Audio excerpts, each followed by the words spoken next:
গতকালকে রাতে যে বিসিবি সভাটা হয়েছে, খুব জরুরি একটা বিসিবি সভা হয়েছে। তো এই সভা শেষে বিসিবির যিনি মিডিয়া কমিটির চেয়ারম্যান তিনি ব্রিফিং করছেন। এই ব্রিফিং এর খবরাখবর আপনি দেখবেন। ব্রিফিং এর খবরাখবর যে রাতেই যেগুলো প্রকাশিত হয়েছে, এটা দেখে আপনার বোঝার উপায় নেই যে এই বোর্ড সভায় বিশ্বকাপে অংশগ্রহণ করা না করা, আইসিসি সিদ্ধান্ত মেনে নেওয়া বা না নেওয়া, এগুলো নিয়ে কথা হয়েছে। আপনার মনে হবে যে এই পুরো বোর্ড সভাটা হয়েছে সাকিব আল হাসানকে নিয়ে।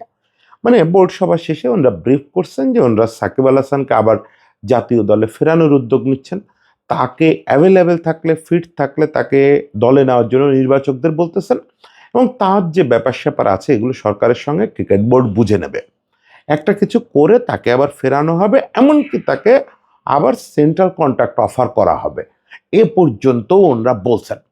মানে পুরো প্রেস কনফারেন্স শুনে আপনি বুঝবেন যে এই মিটিংটা ছিল সাকিব বিষয়ক। এখানে অন্য কিছু হয় নাই, অন্য কোনো আলাপ হয় নাই। পুরোটা একটা আইওয়াশের মতো, একটা আইওয়াশের মতো। সবচেয়ে গুরুত্বপূর্ণ যে আলোচনাটা হচ্ছে সেটাকে পিছায় দেওয়ার জন্য লোকে শাক দিয়ে মাছ ঢাকে, এরা সাকিব দিয়ে বিশ্বকাপ ঢাকলো, বা সাকিব দিয়ে নিজেদের কূটনৈতিক ব্যর্থতা ঢাকলো। এটাকে আমরা বলতেছি সাকিব কার্ড। বাংলাদেশের যে কোনো ক্রাইসিসে কিছু কার্ড আছে, যে কার্ডগুলো খেললে আলোচনা বদলে যায়। এটা রাজনীতিবিদরা খুব ভালো বোঝেন, আমাদের ক্রিকেটের লোকেরাও খুব ভালো বোঝেন।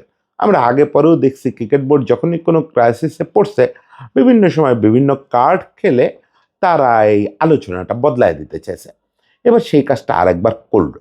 এই সাকিব কার্ডের মাঝে যা কি শুধু এই আলোচনা থামায় দেওয়া না, এখানে আরও একটু গভীরতা আছে। সেই জিনিসটা আমার যতটুকু মনে হচ্ছে সেই জিনিসটা একটু আলোচনা করব, যে তারা এই সাকিব কার্ড দিয়ে আর কি কি বেনিফিট পেতে চায়। একই সঙ্গে একটু সাকিব কার্ডস নিয়েও কথা বলবো, যেটা একটু ফানি এবং কাকতালীয় ব্যাপার। সেই সাকিব কার্ডস নিয়ে কথাটা শুরু করব। 2019 সালে সাকিব আল হাসান যখন ফিক্সারদের সঙ্গে যোগাযোগের তথ্য গোপন করার জন্য আইসিসি থেকে নিষেধাজ্ঞা পেলেন, তখন করোনা চলে আসলো পৃথিবীতে, খেলাধুলা সব বন্ধ হয়ে গেল। ওই নিষেধাজ্ঞার শেষে সাকিব সম্ভবত তারেক মাহমুদকে একটা ইন্টারভিউ দিছিলেন, বা উৎপল শুভ্রকে, যাকেই হোক। সেই ইন্টারভিউতে জিজ্ঞেস করা হয়েছিল কতটা মিস করলেন এই 1 বছর।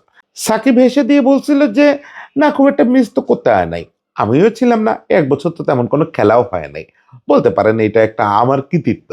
তো এই ঘটনাটা কিন্তু আবার ঘটলো কাকতালীয়ভাবে। এই 2007-এ সাকিব বিশ্বকাপ খেলা শুরু করলো বাংলাদেশের হয়ে। তারপর থেকে সাকিবকে ছাড়া বাংলাদেশ কোনো ফরম্যাটে কোনোদিন বিশ্বকাপ খেলে নাই, ওয়ানডে বা টি-20 কোনো বিশ্বকাপ খেলে নাই। এবারই প্রথম সাকিবকে ছাড়া বাংলাদেশ একটা বিশ্বকাপ খেলতে যাবে, এবং এটা না খুব একটা অস্বাভাবিক না। এই যে পলিটিক্যাল ব্যাপার স্যাপার, এইগুলারে যদি আপনি ব্র্যাকেটেও রাখেন, তাও তো সাকিবের বয়স হয়েছে, এবং সাকিবের ফর্ম যেভাবে আস্তে আস্তে নামতেছে, আমি সবসময় এই প্রসঙ্গে বলি, ডন ব্র্যাডম্যান ফুরায় যায়, সাকিব আল হাসান তো অবশ্যই ফুরাবে। ফলে সাকিব এই সময়ে এসে জাতীয় দলে যদি ডাক নাও পেত, তাও খুব বিস্ময়কর ছিল না। সাকিব ছাড়া জাতীয় দল তো একসময় যাবেই বিশ্বকাপ খেলতে, সেটা এবছর হলো নানা কারণ মিলায়।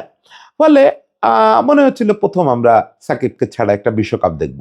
হ্যাঁ, সেই বিশ্বকাপে বাংলাদেশ খেলতেই গেল না। ফলে মনে হতে পারে যে সাকিবকে ছাড়া কোনো কিছু করতে গেলে একটা কার্স আসে, করোনা এসে পৃথিবীকে থমকায় দেয়, বা একটা উদ্ভট কিছু ঘটে বিশ্বকাপই বাংলাদেশ বর্জন করে ফেলে। এই যে সাকিব কার্স, এটা নিয়ে আমরা মজা করতে পারি, কিন্তু এই মজা জিনিসটাকে কার্ডে পরিণত করে ফেললো বিসিবি। বিসিবি ওই যে সকালে কন্টেন্টটা যেটা বলছি, যে বিসিবি আমাদের আবেগ নিয়ে যে খেলাটা করলো, সেই খেলাটা আবার ওপরে একটা প্রলেপ দেওয়ার জন্য বিসিবি যে নোংরামিটা করলো, সেটা হচ্ছে সাকিব বিষয়টাকে সামনে নিয়ে আসলো। কালকে বোর্ড মিটিংয়ে প্রথমত এবং প্রধানত এবং সর্বতভাবে আলোচনা হয়েছে এবং হওয়ার কথা হচ্ছে বিশ্বকাপে বাংলাদেশের খেলা নিয়ে। যেহেতু আইসিসি অলরেডি স্কটল্যান্ডকে ডেকে ফেলছে, বাংলাদেশের আবেদন অনুযায়ী ডিসপুট রেজুলেশন কমিটিতে যায় না এই ব্যাপারটা, তাহলে তার পদক্ষেপ থাকে একটাই, সিএসএ যেতে হবে, কোর্ট অফ আর্বিট্রেশনে। তারা ওখানে সিদ্ধান্ত নিচ্ছে যে না, ওটা যাব না। এবং এই সিদ্ধান্ত নিয়ে ভেজাল টেজালে কিছু ডিরেক্টর বেরোয় গেছেন, আরও 2-4 জন বেরোয় যাবেন। এগুলোই ছিল কালকের ঘটনা। কিন্তু তারা কি করলেন, তারা এই কার্ডটা বদলায় দিলেন। এই প্রসঙ্গে আমার একটা হঠাৎ করে একটা ফানি গল্প মনে পড়লো। জর্জ বুশকে নিয়ে বলা হয় গল্পটা। উনি নাকি ওনার উপদেষ্টা পরিষদের সভায় বলতেছেন যে দেখো আমরা ইরাকে বোমা মারবো, মেরে 10 লাখ মানুষ মারবো, সেই সঙ্গে একটা সাইকেলের টায়ার বাস্ট করে দিব। তো উপদেষ্টা পরিষদের সবাই খুব হতভম্ব হয়ে গেছে যে স্যার এর মধ্যে সাইকেলের টায়ার বাস্ট কেন, সাইকেলের টায়ার বাস্ট করে আমাদের কি লাভ হবে, সাইকেল কেন, এই নিয়ে সবাই কথা বলতেছে। খানিকক্ষণ পরে উনি বলতেছেন যে ঠিক এই কারণেই আমি সাইকেলের টায়ার বাস্ট করতে চাই। মানুষ আসলে মানুষের প্রাণের মূল্যের চেয়ে এই সাইকেলের টায়ার জাতীয় ব্যাপার নিয়ে বেশি আগ্রহী হয়ে পড়ে। আপনি যদি গুরুত্বপূর্ণ কোনো ইস্যুর পাশে ফালতু কোনো ইস্যু এনে সেটা নিয়ে বেশি শব্দ করতে পারেন, তাহলে ফালতু ইস্যুটা গুরুত্বপূর্ণ ইস্যুকে ঢেকে দেয়। তো বুশ আসলে এটা বলছিলেন কিনা নাকি এটা পুরোপুরি সার্কাজম আমি জানি না, সার্কাজম হওয়ার সম্ভাবনাই বেশি। কিন্তু সেই পদ্ধতি তো বিসিবিও অ্যাপ্লাই করলো। বিসিবি কি করলো তারা জানে যে শুধু যদি কালকে থেকে আজকে সকাল পর্যন্ত পত্রপত্রিকার শিরোনাম হতো যে বাংলাদেশ মামলা করবে না, বাংলাদেশ ইন্ডিয়ার সিদ্ধান্ত বা আইসিসির সিদ্ধান্ত মেনে নিছে, তাহলে কিন্তু আজকে যে জনরোষের অবস্থা হতো, আজকে বিসিবির কর্মকর্তাদের জন্য একটা কঠিন দিন হতো, খুব কঠিন দিন হতো। গালি গালাজ, লোকজন ফেসবুকে লেখালেখি সমালোচনা এগুলো চলতে থাকতো। তারা বুঝলো কি যে বাংলাদেশে একটা হট টপিক আছে, সেটা হচ্ছে সাকিব। সাকিবকেও না আনতে পারবেন না। পরিস্থিতি অনেক অনেক অনেক বদলানো না হলে বা বদলে না গেলে সাকিব বাংলাদেশে এসে খেলতে পারবে না। এটা তো শুধু ক্রিকেট বোর্ডের ব্যাপার না, তার নামে পলিটিক্যাল মামলা আছে, তার নামে দুর্নীতি দমন কমিশনের মামলা আছে, তার নামে শেয়ার বাজার কেলেঙ্কারির মামলা আছে। এগুলো কি বোর্ডের উপর নির্ভর করে নাকি? এগুলো তো শুধু সরকারের উপরেও নির্ভর করে না, অনেকগুলো অধিদপ্তর এখানে জড়িত, অমুক তমুক, এটা মুখের কথা হয় নাকি? এটা বোর্ড খুব ভালো করে জানে যে সাকিবরে আমরা সেন্ট্রাল কন্ট্রাক্ট অফার করলেও সেটা শেষ পর্যন্ত হবে না, সাকিব এখানে খেলতেও আসতে পারবে না। একটা হাওয়াই চাল দিয়ে দিই, সেটা হচ্ছে সাকিবরে আমরা ন্যাশনাল টিমে আবার ডাকবো, এই কথা রটায় দেই। কে খোঁজ নিতে যাচ্ছে যে সাকিবরে আমরা চেষ্টা করছিলাম কিনা? 6 মাস পরে লোকজন ভুলে যাবে বাংলাদেশের নেক্সট সিরিজ কবে। সামনে তো বিশ্বকাপের জন্য বড় একটা ফাঁকা উইন্ডো, মানে দীর্ঘদিন খেলা নাই। তারপরে বাংলাদেশের নেক্সট যে সিরিজ, সেটা ঠিক মতো সময় মতো হবে কিনা সেটাও তো আমরা জানি না। যদি হয়, তখন যদি কেউ মনে করে জিজ্ঞেস করে, আমাদের তো জেলিফিশের জাতি, আমাদের বিকাল পর্যন্ত নতুন কোনো ইস্যু আসলে রাত পর্যন্ত আমরা আবার এটা থেকেও সরে যাব, ফেসবুক আবার অন্য কিছু নিয়ে ব্যস্ত হয়ে উঠবে। এই যে শাকিব খানের নতুন সিনেমা আসতেছে বা এখন জাতীয় নির্বাচন, এসব নিয়ে কথা হবে, এই শাকিব খান বিষয়টাও মানুষ ভুলে যাবে। যদি কেউ ওই সময় প্রশ্ন তোলে আজ থেকে 6 মাস পরে, তখন এক নাম্বার হচ্ছে বলা যাবে যে না, সেই সময় কি পরিস্থিতিতে বলা হয়েছিল, ওই বোর্ড বলছিল আমরা জানি না। দ্বিতীয় কথা হচ্ছে আমরা সাকিবের সঙ্গে যোগাযোগ করতে আনতে পারিনি। ওটা কে ক্রস চেক করতে যাবে? সাকিব তো অ্যাভেলেবেলই না। ফলে এটা খুব সহজ একটা বাজি, বোর্ডে একটা সাকিব নামের কার্ড ফেলে দাও। কার্ড ফেলে কালকে সকালে আমরা যখন রাতে ব্রিফিং করব, তখন এইটা নিয়েই কথা বলবা বেশিক্ষণ। কোশ্চেন না করলে বিশ্বকাপ নিয়ে কথা বলবা না। তাহলে কি হবে, সাকিব শব্দটা যেই শুনবে মিডিয়া, মিডিয়া জুড়ে রাতের বেলায় এই খবর থাকবে।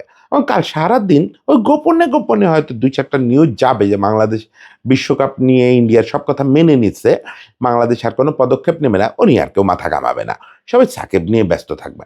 মানে পুরোটা জিনিস ধামাচাপা দেওয়ার জন্য একটা কার্ড। এখন এটুক তো সবাই বুঝতেছে, ওই যে আমি কথায় কথায় বলে কানার বাই অন্ধও বুঝতেছে। কিন্তু এই কার্ডটার আরেকটু ভ্যালু আছে এদের কাছে, এই বোর্ডের কাছে। এই যে ইন্ডিয়ার সঙ্গে এই পর্যন্ত বিবাদে গেল, এটা কিন্তু বোর্ডের ইচ্ছায় যায় নাই, সেটা তো আপনারা এতক্ষণে বুঝছেন। আমরা বোর্ডকে বারবার সামনে রাখছি, বোর্ডের কাছে আবেদন করছি যে আপনারা এই প্রস্তুতি নেন, ওই প্রস্তুতি নেন, এই করেন ওই করেন, কিন্তু বোর্ডের এখানে বিন্দুমাত্র ইচ্ছা ছিল না ইন্ডিয়ার সঙ্গে বিবাদে যাওয়া বা এই জিনিসগুলো জবাব চাওয়া আইসিসির কাছে। তারা দায় এড়ানোর জন্য, যেহেতু সরকার থেকে বলা হয়েছে, সরকারের সন্তুষ্ট করার জন্য এই কাজগুলো করছেন। এবং এখানে আমি বলবো যে তারা খানিকটা সরকারের সঙ্গেও প্রতারণা করছেন। মানে সরকার বলছে যে তোমরা এই স্টেপটা নাও, অন্য মিটিং থেকে এসে বলছে স্যার স্টেপ নিচ্ছে, ওরা আমার কথা শোনে নাই। সরকারের তো এটা ক্রস চেক করার উপায় নেই, সরকার তো গিয়ে আইসিসির মিটিং রেজুলেশন দেখতে পারতেছে না। ফলে ওনরা আসলে মন রক্ষার জন্য কাজ করছেন। কারণ ওনরা জানেন এন্ড অফ দি ডে ওনাদের ইয়ে হচ্ছে গন্তব্য হচ্ছে ইন্ডিয়া। ইন্ডিয়া না থাকলে ওনাদের এই বোর্ড টিকায় রাখা কঠিন হবে, ইন্ডিয়া না থাকলে ওনাদের পার্সোনাল সব ইন্টারেস্ট রক্ষা করা খুব কঠিন হবে। ওনরা অন্যকে ইন্ডিয়ার দালাল বলে গালি দেবেন, কিন্তু এন্ড অফ দি ডে ওনরাই ইন্ডিয়ার সবচেয়ে বড় পারপাস সার্ভিং কমিটি, সবচেয়ে বড় পারপাস সার্ভিং প্রতিষ্ঠান। ওনরা, যেটা সকালেও বলছি, যে এই বোর্ড এই বোর্ডের বৈধতা চ্যালেঞ্জ করতে আদালতে 5 মিনিট সময় লাগবে। নির্বাচনটা হয়ে গেলে এই বোর্ডের বৈধতা চ্যালেঞ্জ হবেই আদালতে। কারণ এই বোর্ড নির্বাচনের সময় বাংলাদেশের স্বীকৃত সব সংগঠককে কাউন্সিলরশিপ থেকে বাদ দিয়ে দিছে। 45টা ক্লাবকে হুট করে অবৈধ ঘোষণা করে দিছে। শুধুমাত্র এই অজুহাতে বিরাট মামলা করে দেওয়া যায় এবং হবেই, মানে আজকে লিখে রাখেন এই মামলা হবেই। এখন সেক্ষেত্রে সরকার যদি এরকম একটা এনএসসি যদি এরকম একটা চিঠি পাঠায় আদালতের নির্দেশে আইসিসিকে, যে এই বোর্ডটা তো যে নির্বাচনটা হয়েছে ওই নির্বাচনটাই গত অবৈধ ছিল, ফলে বোর্ড ভেঙে দিয়ে আমাদের নতুন নির্বাচন করতে হবে। নর্মালি আইসিসি এটাতে অনুমতি দেওয়ার কথা, কিন্তু দেখতেছেন তো আইসিসি তো ওই যে মায়ে বানায় ছেলে বেচায় ট্যাবলেট, মানে যে যার পক্ষে পারপাস সার্ভ করতে পারে, মানে কোনো আইন কানুন কোনো কিছুর বালাই নাই, কোনো কিছুর বালাই নাই। ফলে এখন যদি এরা আইসিসিকে তথা ইন্ডিয়াকে সন্তুষ্ট রাখতে পারে, তাহলে একটা ক্রিকেট বোর্ডের সবচেয়ে বড় বা একটা সরকারের সবচেয়ে বড় ভয় হচ্ছে আন্তর্জাতিক সংস্থার বিপক্ষে গিয়ে ওই ফেডারেশন ভেঙে দেওয়া। ফলে আইসিসি যদি বেঁকে বসে, আইসিসি যদি বলে যে না নির্বাচন ফেয়ার হয়েছিল বলেই আমরা জানি, ওগুলো সব বা বিসিবির এখতিয়ারভুক্ত কাজ করছে, প্রচুর এখতিয়ার কাজ হয়েছে প্রচুর। গতকালকে সিরাজউদ্দিন মোহাম্মদ আলমগীর একটা পোস্ট করছেন, ওইটা পড়ে দেখবেন যে ওখানে কি কি বেআইনি কাজ হয়েছে। গঠনতন্ত্র একেবারে অবহেলা করে ওখানে প্রেসিডেন্টের সিগনেচারে কাউন্সিলর চেয়ে পাঠানো হয়েছে, যেটা করার কথা হচ্ছে সিইওর, প্রেসিডেন্টের ওই এখতিয়ার নাই। এইসব কাজ করা হয়েছে, ফলে এটা বোর্ড তো ইলিগাল হয়ে যাবেই, কিন্তু সেই ইলিগালিটি ঠেকানোর জন্য হাতিয়ার হয়ে দাঁড়াবে আইসিসি। আইসিসি বলবে তোমরা বোর্ড ভাঙলেই আমরা স্যাংশন দিব। আইসিসি স্যাংশন জিনিসটারে বাংলাদেশে আরেকটা বিরাট অস্ত্র বানানো হয়েছে। কেউ কিছু বলতে চান, বিশ্বকাপ নিয়ে কথা বলেন, আইসিসি স্যাংশন দিবে। বোর্ডের অন্যায় নিয়ে কথা বলেন, আইসিসি স্যাংশন দিবে।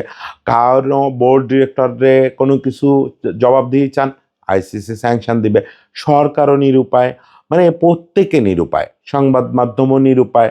সরকার হয়তো চাইবে, নতুন সরকার বা এই সরকার চাইবে বোর্ডকে জবাবদিহির মধ্যে আনতে, পারবে না। এরা যদি আইসিসির সঙ্গে প্রপারলি খাতির রাখে, এরা পারবে না, কোনো সরকার পারবে না। বোর্ডকে জবাবদিহির মধ্যে আনতে গেলেই, প্রশ্ন করলেই বলবে যে আইসিসির থেকে স্যাংশন আনাবো, কিন্তু আইসিসির থেকে স্যাংশন আনাবো। এবং তাতে কি হবে, খেলা সব বন্ধ হয়ে যাবে, $1 বিলিয়ন আসা বন্ধ হয়ে যাবে, দেশের রাজস্বে প্রভাব ফেলবে। এই যে একটা অস্ত্র, এই অস্ত্রটা এরা হাতে রাখার জন্য এরা ইন্ডিয়া যে যে ব্যাপারে খুশি হবে, এক তো মামলা না করলে খুশি হবে, আইসিসি সিদ্ধান্ত মেনে নিলে খুশি হবে, এই জায়গাটায় তৃতীয় আরেকটা অস্ত্র হিসাবে ওই সাকিব কার্ডটারে ইউজ করা হলো। কিরকম? সাকিব দেখেন, সাকিব হচ্ছে, আমি কালকেও একটা ইন্টারভিউতে বলে আসছি, আমার জীবনের সবচেয়ে পছন্দের ক্রিকেটার। এখনো আমি আমার এই চ্যানেলে সম্ভবত সবচেয়ে বেশি কন্টেন্ট, মানে ক্লাসিক কন্টেন্ট বোধহয় সাকিবকে নিয়ে করা। সাকিবের প্রেম আমি জীবনেও বলতে পারবো না। কিন্তু সাকিবকে নিয়ে আপনি জানেন যে সাকিবের একটা পলিটিক্যাল পরিচয় আছে। সেই পলিটিক্যাল পরিচয় তার একটা অ্যাফিলিয়েশন তৈরি করছে, ইন্ডিয়ান অ্যাফিলিয়েশন, যে জায়গাটায় তার নিজের একটা ভালো রোল আছে, একটা ভালো ভাবমূর্তি আছে। মানে এখন যারা সিস্টেম চালাচ্ছে আইসিসি সিস্টেম, তাদের মধ্যে সাকিবের খুব গ্রহণযোগ্যতা আছে। মানে সাকিব ওখানে একটা ফেস। সাকিবকে যদি ওখানেও বিক্রি করা যায়, যে দেখেন এই সাকিবকে তো আপনারা পছন্দ করেন, আমরা তো সাকিবকে আবার দলে ফেরানোর জন্য এই করতেছি, সো কেন না আপনারা আমাদের সঙ্গে থাকবেন না, মানে এটাও একটা অস্ত্র হিসাবে প্রয়োগ করা হলো। আমি জানি না সাকিব নিজেকে এই অস্ত্র হতে দিবেন কিনা, সাধারণত দেয় না। সাকিব কাউকে প্রতিপক্ষের কার্ড হিসাবে নিজেকে খেলতে দেয় নাই জীবনে, জীবনেও দেয় না। তার সঙ্গে তারে নিয়ে যারা গেম খেলতে আসছে তারা গেমের শিকার হয়ে গেছে। ফলে সাকিব যে এটার পাল্টা কি একটা গেম খেলে দিবে আমি এখনো বুঝতেছি না। কিন্তু এটা তারা ইউজ করতে চাচ্ছে, তারা আইসিসিকে তথা ইন্ডিয়াকে দেখাইতে চাচ্ছে, দেখো তোমাদের খাতিরের লোক সাকিব, আমরা তার তো সব ব্যবস্থা করে ফেলছি, দেশে পরিস্থিতি নিরাপদ করে ফেলছি, তারা জাতীয় দলে ডাকতেছি, আর তো কোনো সমস্যা নেই। এখন যেহেতু সাকিবকে সব কিছু করে ফেলছি, তোমরাও আমাদের যা যা সাপোর্ট দেওয়ার নির্বাচন হয়ে গেলে ওগুলো দিবা, তাইলে আর আমাদের কোনো ভয় নাই। মানে সাকিবকে বহুমুখী কার্ড হিসাবে কালকে রাতে ইউজ করা হলো।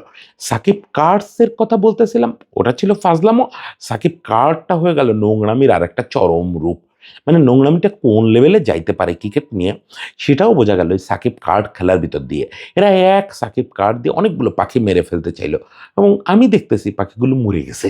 আসলেই পাখি মারতে পারছে, খুব সাকসেসফুলি মারতে পারছে। যাই হোক, শেষ পর্যন্ত ক্রিকেটের জন্য শুভকামনা থাকলো। এই পরিস্থিতি কাটায় উঠুক ক্রিকেট, এবং হোপফুলি কালকে থেকে একটু ক্রিকেট বা খেলা নিয়েই কথা বলতে চাই। আর পারি না, টায়ার্ড, টায়ার্ড, ফিলিং টায়ার্ড। কালকে থেকে স্পোর্টস নিয়ে কথা বলতে চাই, হয়তো রিশাদ্রে নিয়ে কথা বলবো। শুট করে রেখে দিছি, ছাড়ার সময় পাই নাই। কালকে রিশাদ্রি নিয়ে কথা বলবো, ফুটবল টুটবল নিয়ে কথা বলবো, আবার ব্যাক টু প্যাভিলিয়ন। সবাই ভালো থাকবেন, সবার জন্য শুভেচ্ছা।